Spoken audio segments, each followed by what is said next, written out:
Hi everyone! Today, me and Tete are doing yet another DC slash my character roleplay.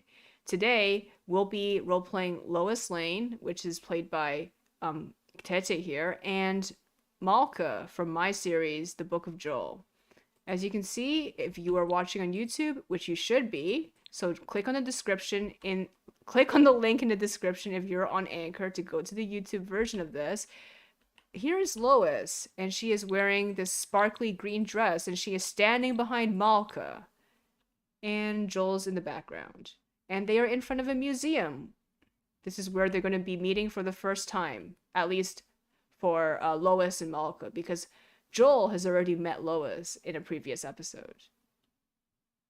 Exactly. So now it's going to be interesting to see how Lois interacts with Malka and who should go first. How about you? You go first. Okay, I'll go first. So, by the way, before I start, is Lois here because Joe called her, or is it just a random coincidental meeting? What if Joel called her? Okay, Joe called her. And they're all here to discuss a new exhibit at the museum. How about that? Perfect. I think maybe Joel should approach her first so she can see him. Right. So Joel is approaching her right now, and he says, "Hi, Lois. Thanks for coming." Oh, there, Joel. I didn't expect to. Good to see you here. So you're here for the exhibit too, huh? Yes, definitely. Bruce told me about this exhibit, and, it has a lot of these political underpinnings that I thought you would find very fascinating. Oh man, he says I didn't know that you know Bruce too, huh? Oh, yeah, he's my boss, actually. What? You're working for Bruce now? That's amazing. How did he hire you? I usually he never. Such a big shot. I'm really surprised he took a chance on a. No offense, Joel. On a guy, a newbie like you. Oh, yes, I'm surprised too. I was seeing if it would have actually have anything to do with it because when I first saw his ad, I was like, oh, there's no way I could make it in. But who knows? And it would be interesting to get interviewed by a big shot, right? Even though there's no chance of that happening. So I reached out to him expecting nothing, but he reached out to me and he told me to meet at his penthouse. So I went and then we had an interview and he instantly hired me.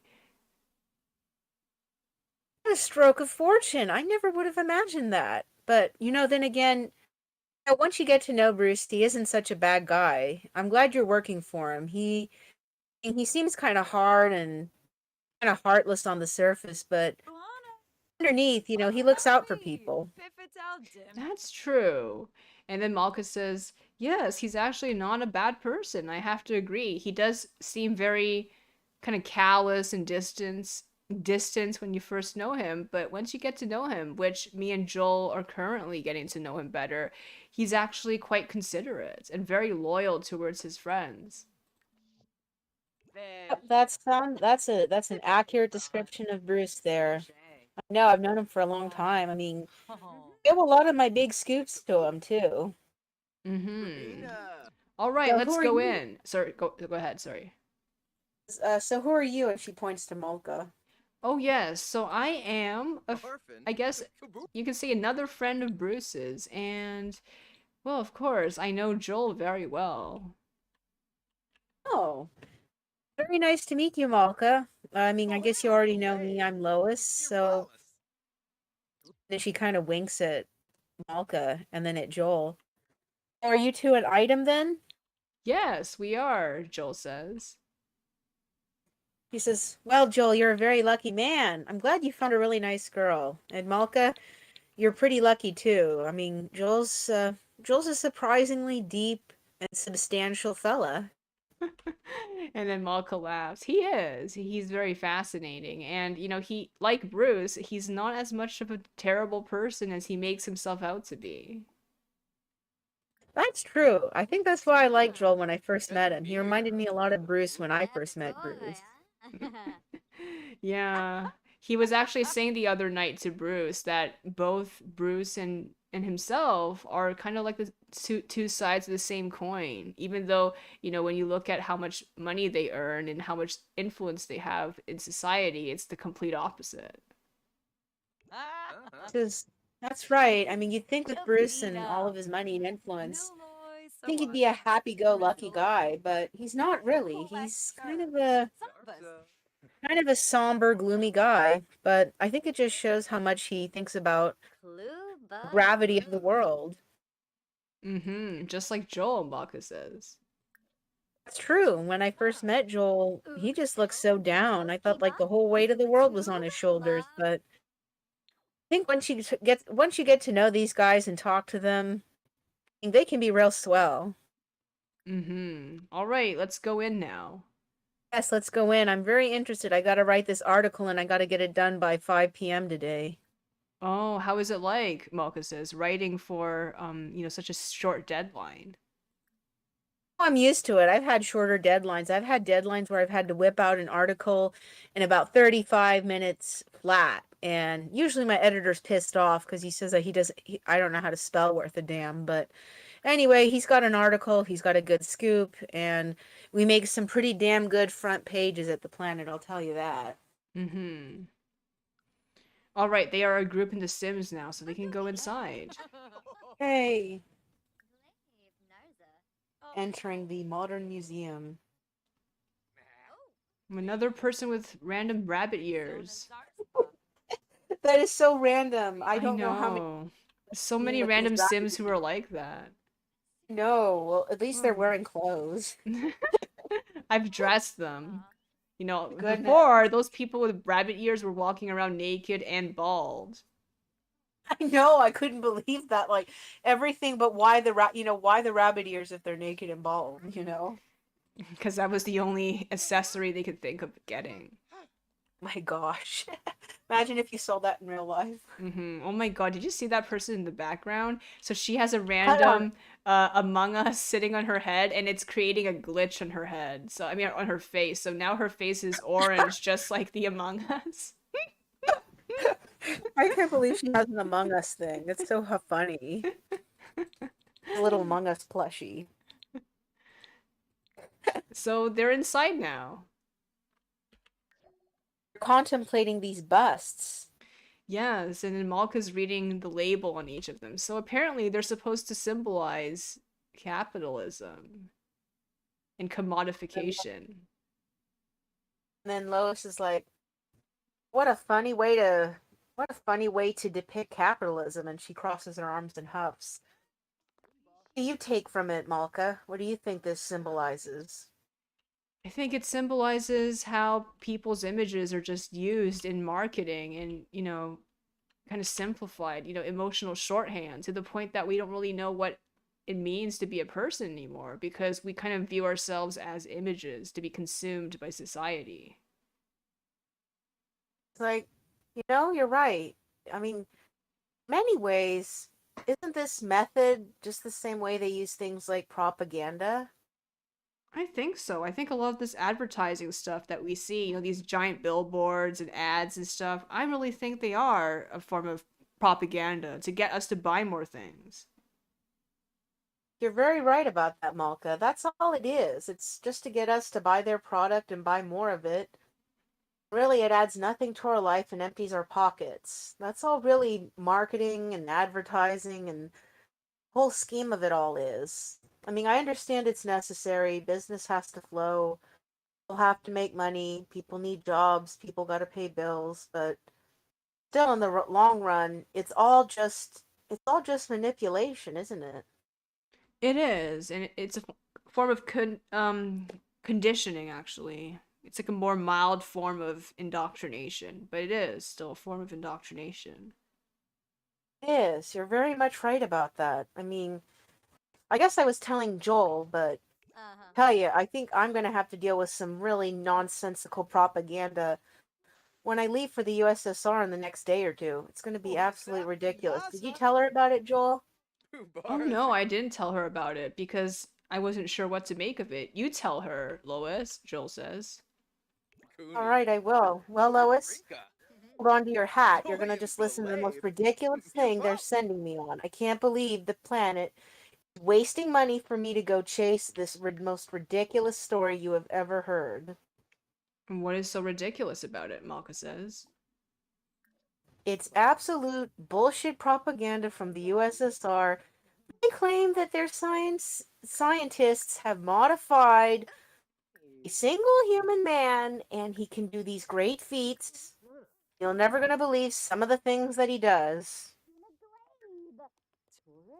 What does he do? Malka asks, kind of Oh, confused. apparently, well, you know that there's a bit of a conflict going on right now, and believe it or not, they say that he can bend and strip metal. I mean, like huge tanks. It's just paper and crumbling them and throwing them aside like it was nothing more than cardboard boxes and newspaper. And if that doesn't sound any more ridiculous, guess what the biggest kicker of this one is? It's so ridiculous. I could just grow livid with how stupid it is. Right, and then Joel interrupts them. Well, she says that they told her that this man can fly. Exactly, exactly. And she looks at Malka after looking at Joel. Flying. And I mean, and not flying in a craft or an airplane or a hang glider or, a floating parachute or something. Flying. Like he can actually defy gravity like a bird or something. Who's going to believe this rubbish? I mean, this is so ridiculously fantastical. I can't believe it. And what makes me even more mad, no evidence of it. There's no photographs, there's no film of this person actually existing. I don't even know his name or what he looks like. Beginning to wonder if all of this is just a ridiculous hoax, and I'm probably going to go there and find empty storage room or something. Well, what would they gain out of it? Don't they want to make an impression on you? So if anything, they'll probably, I don't know, show you a propaganda film and say that person just can't meet you right now because he's out doing something, Joel says. Propaganda film. Well, I guess you're right. I mean, I would have to make some really elaborate effects to do all that. Yeah, maybe they would do that. And What's all the then Joel purpose of shrugs. propaganda? I mean, they really trying to scare the enemy with that? I mean, I know I've heard accounts of, the some of the guys who actually survived the attack, but still, I'm just wondering if they were delirious or if things got lost in translation over the Associated Press telegraph. Well, Joel says the only way that you can find out is if you actually go there and see what happens. You're right, you're right. I just don't want to be made a fool out of, but I'll tell you this, I'm going to make a fool out of them. I will. I'm going to really, I mean, I got to be diplomatic, but I'm definitely taking this hoax right into the ground. Right. And now they walk into the other part of the museum. Lois is still mad thinking about her trip, and she's not looking forward to it. Malka notices and asks her, hey, you shouldn't be overthinking about it. I guess I shouldn't, but still, I just hate it when people try to do this kind of mass deception, like advertising. I mean, this is kind of like advertising because it's just propaganda indoctrination, and I just wish, honestly, you'd think some place like the USSR would think people have more reason and logic than to believe such a childish fantasy. Well, Malka says we in the US also, believe in a lot of childish fantasies, don't we? That's very true. I hate to admit it, but you're right. I mean, in your opinion, Malka, what do you think is the biggest child fantasy that we have here in the States? The American dream. That's true. That's even more ridiculous than a man flying, I'll tell you that. It hurts people, Malka says. It hurts people. It makes them say, oh, if I live like this, if I put in all this effort, I'm going to eventually achieve the American dream. And then she shrugs. But what is the American dream, right? Like, what is it? It's so nebulous. And it's just this idea that somehow America, just because it was founded by a certain, group of founding fathers, it's supposedly a superior country where everyone's dreams will come true. And then she He's like, sighs. oh, you and I know that too well, don't we, Malka? I mean, It's harmful. it's harmful. It is. I mean, people get depressed. Some people kill themselves over not being able to accomplish that dream. And to be honest, I think the whole world is the same all around, maybe with just a few differences here and there. Only thing I can say, only good thing I can think about being in the States is that, at least for the most part, free to do your mind and people can go out and do really crazy things without, sort of get away with crazy things, I think. Not really, Malka says. If you're accused of being a red spy, you're probably gonna get killed or, arrested. Well, that's true. That's true. You've got a good point. I guess there is really no way for, well, I guess if you're an eccentric artist with no political leanings, I guess you could do that. Or if you're I don't know, trying to think, eccentric person living in a cabin or whatever. Yes, as long as you're not upsetting anything political or legal, people leave you alone, I think, for the most part. And that's the case in other nations too. But we only hear about when people get in trouble, but that's probably because of all the political stuff. And America always wants us to believe that we are the freest nation. That somehow we are so unbiased or something. Got a good point, Malka. I guess sometimes I try to cling on to ideals too much. I want to see something better. I'd like to see a lot of things change here, not only here in this city or even this state, but all over the country. I'd like to see a lot more change. Mhm.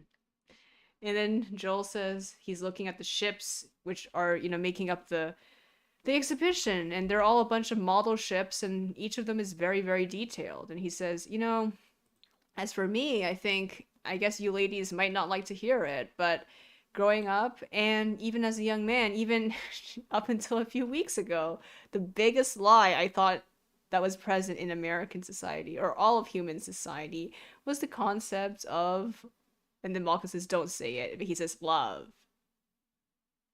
And then Lois kind of kicks back her head and laughs a bit. Like, really? You, Joel? Well, it doesn't surprise me. I guess you are that kind of man, aren't you? Yes, he says, I know, and I'm not going to go too much into it because I think I'm over it now, but this idea I thought of forming an intimate bond with someone, I didn't really think it was necessary.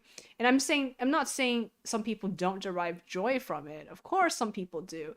But the idea that everyone should get it and that, oh, if you try hard enough, you'll get it, I think is a fallacious lie. There's people, because of their personality, because of their situation, and a whole host of other factors, they will never be able to get it.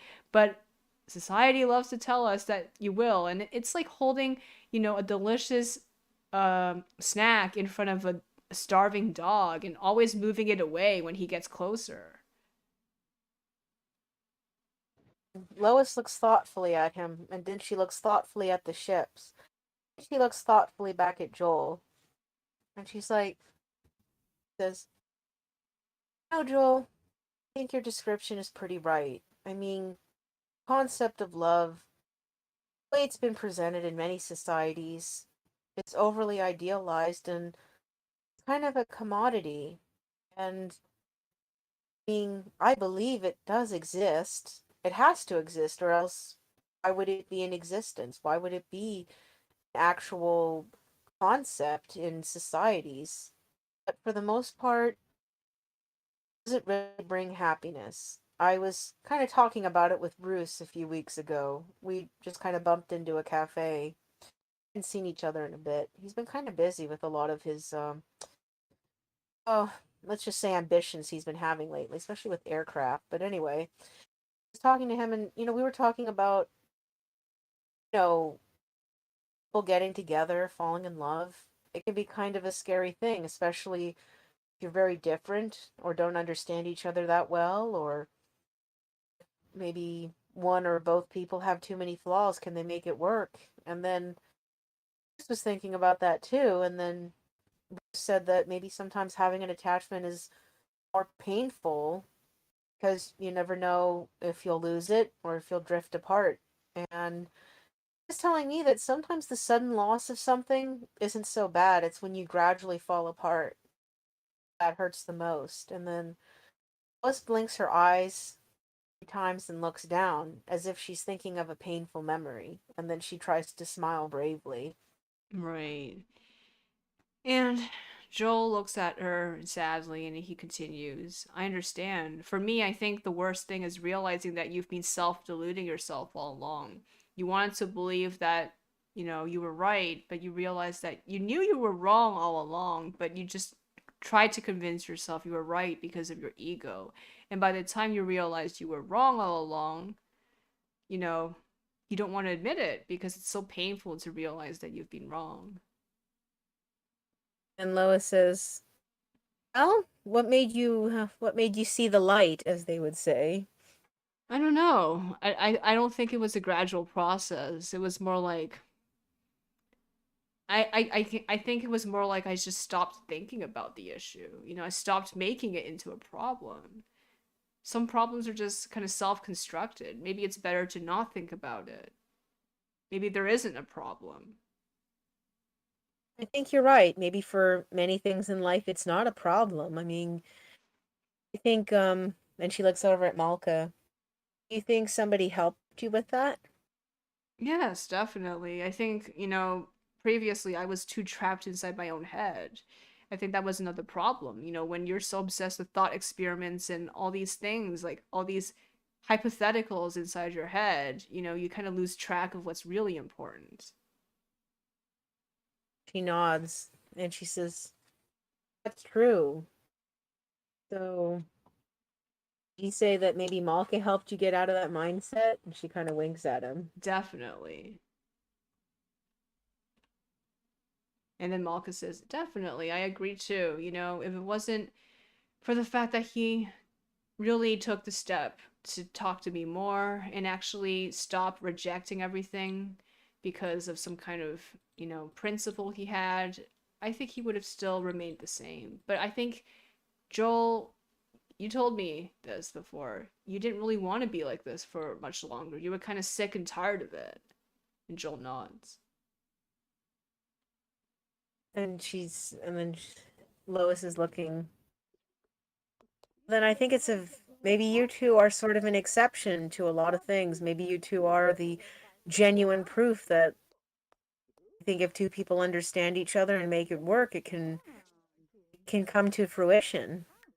Definitely. And then Malka says, I think a lot of the most important things about these kind of relationships is that you just really have to and then she's like, I'm not really sure how to put it in words, but you just have to think about what how you communicate and what draws you together. Sid, you're absolutely right. I mean, not only communicating, but being clear about it, being honest. I think being consistent, even when the going gets tough, just don't push people out of the way, even if you're hurting real bad.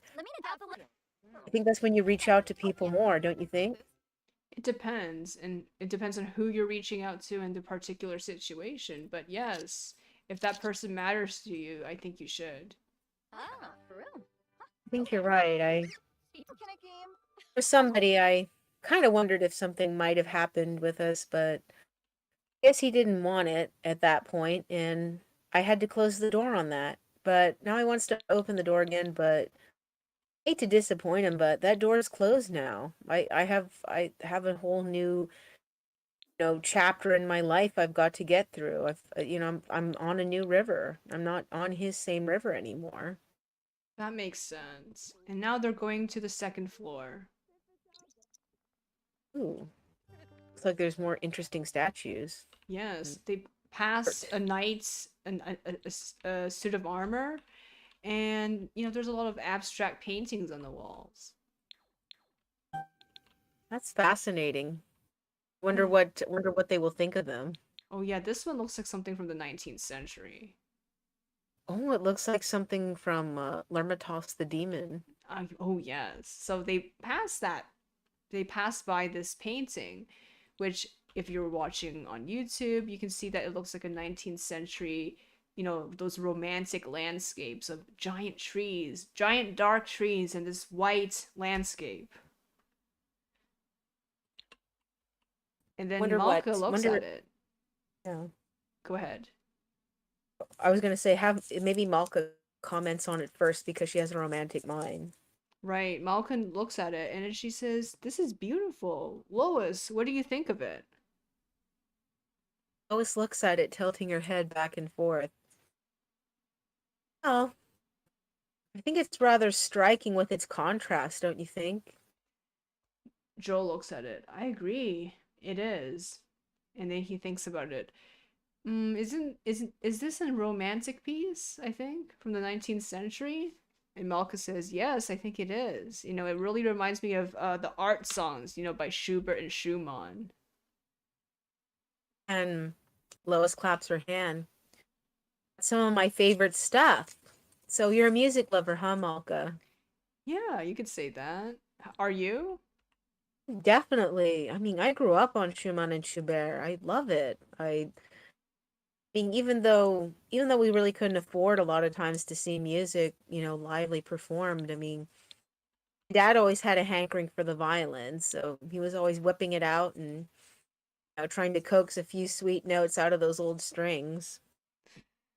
And then Malka laughs and she's like, "That sounds like someone we know, don't we, Joel?" And Joel's like, "Oh, don't remind me of him."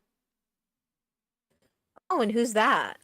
He a violinist? Oh, yeah, he's sort of a violinist. I mean, he's not an official one, but growing up, he played it a lot and he was kind of a show off about it. And I guess he's earned the nickname of the violinist. But I mean, he's not a real violinist, Joel says. Oh, I see. He's one of those gifted kids, huh? Oh, yes, he's unbearably annoying and still is. And then Malka laughs. Like, boy, do I know a lot of people like that. Really get my goat. Well, sorry I had to put up with his scratching. My dad was a pretty decent player, though. I think he could have, if he had more training, he probably could have worked for an orchestra, I think. Yeah, Malka says, that sounds really fascinating, working for an orchestra. It seems kind of Would like a be. dream almost. It's so fun, the idea of, playing the violin and just creating this amazing song with a bunch of other people who are playing different instruments, but they're all playing the same song at the same time. He says, yeah, I really wish my dad would have made it. I think he would have done really great. He had a lot of passion for it, too. But I guess life had other things for dad. Oh well. But I guess we could look at more of these paintings. I do like this romantic landscape. I feel like I've seen it somewhere before. The landscape itself, not the painting. It's one Hmm. of those deja vu things. It looks like Germany or something, I think, Joel says. Germany, somewhere with a lot of woods, maybe, I don't know, maybe the countryside of different countries. Oh, it just feels very familiar. Now they're looking at a painting with it looks like a red forest with white Birch trees. tree. Yeah, white birch trees. Oh, I like this, she says. I always like birch trees. There's something kind of noble looking about them, isn't there? Oh yes, Malka says. I think it's because of the simplicity. It is simple. It's just so simple to understand, and it's kind of like an earnest innocence about the simplicity, isn't there? Yes, and the texture of birch is very interesting too. It is. It's kind of rough, peeling, and first you almost think it's kind of ugly or unappealing, but then once you see this smooth bark underneath, you're really impressed with the quality of just how beautiful it looks. And then Malka says, I think the Russian poet Esenin wrote a song or a poem about birch trees. You're right. You're right. He did. I mean, are you a big poetry fan too? Malka says, not really. Sometimes a lot of poetry goes over my head because, it's so vague, but I do like a lot of the emotions in there. It's true. I mean, I like quite a bit of poetry myself. I mean, trying to remember that poem. What I are you think you're thinking right. about? Poem by Seinen. Oh, you know it too. I do. I think, well, if it's translated in English, it says, And the birch stands in sleepy silence, and the snowflakes burn in golden fire. The dawn, lazily walking around, sprinkles branches with new silver. Oh. And then Joel says, the Don, as in the Don region in Russia? No, no, the dawn, like, the sun. Like when Oh, you're looking at the morning and, you're thinking, oh, here's tomorrow. right. He's like, it's because I have a friend. He is actually from the Don region. Oh, really? All the way from there? I mean, so what is he? Is he an immigrant or what? He's not an immigrant. He's actually representing the USSR as a boxer. He, What? That is crazy. So what's his name? What does he do? Like, is he like a professional boxer? yes, he is, and his name is Andrei Danilovich Novokshinov. It's a mouthful. What a ridiculously long name. I bet he's quite a character, isn't he? Oh, he can be, but he's a good friend. I'm glad to hear it. I'd like to meet him sometime. Maybe he can give me maybe some insight into this bullshit I'm actually going into. Oh, definitely. And now they look at a still life that is right behind them. And it looks like it's like a bowl of pears. Yeah, it is. I think this is made with oil painting, Malka says. Right, it is, says Lois. Interesting. I always wondered, why do people like to draw still life? What's the meaning of it? Malka says, "Well, I don't think there is a meaning really, but there might be one. Well, first of all, people draw them because it's a good way to practice shading, especially for people who are new to art. Or, they want to practice a new palette, because a lot of these still lives have a very intimate palette, you could say. I guess they do. I mean, maybe it's maybe once you look at still life, maybe you start thinking about more intimate, smaller aspects of life, maybe. Yes, and there was a French painter. I cannot quite recall his name right now, but he was the one who really popularized still lives, Malka says. Before no one really thought about them, maybe just as sketching exercises, but he really popularized them into an art form, where people really started experimenting with different brush strokes, colors, and kind of bringing life into still life, so to speak, making it look alive. Because there is an art to that. It's not just, a photographic representation of, a bunch of things in front of us. It's true. He says, I think his name was Chardin, I think. Chardin, Painter. yeah. She's like, yes, Yeah. that was him. Yes, and he was the one who revolutionized it, especially during that time period when most paintings were basically reserved. Sorry, I'm falling asleep, so that's why I'm just making bad errors with my words. So yeah, they were back then most paintings were reserved for mythological and biblical stories or portraits of noblemen, not for small things like this. True. I think it's good to look at the small things. They make us more human, and when we make our world small, it just simplifies everything, and it kind of brings a comforting grounding to it, doesn't it? Definitely. And Joel nods. I agree. I think sometimes I'm kind of overwhelmed by things that are too big in scope. So I appreciate the focus on the smaller things. Good to focus on the small things. I wish I could do that more often. I wish I had a more slower paced life and focusing on the small stuff. I don't know. Maybe after all this nonsensical trip, maybe when I come back, maybe I'll ask my editor for a vacation.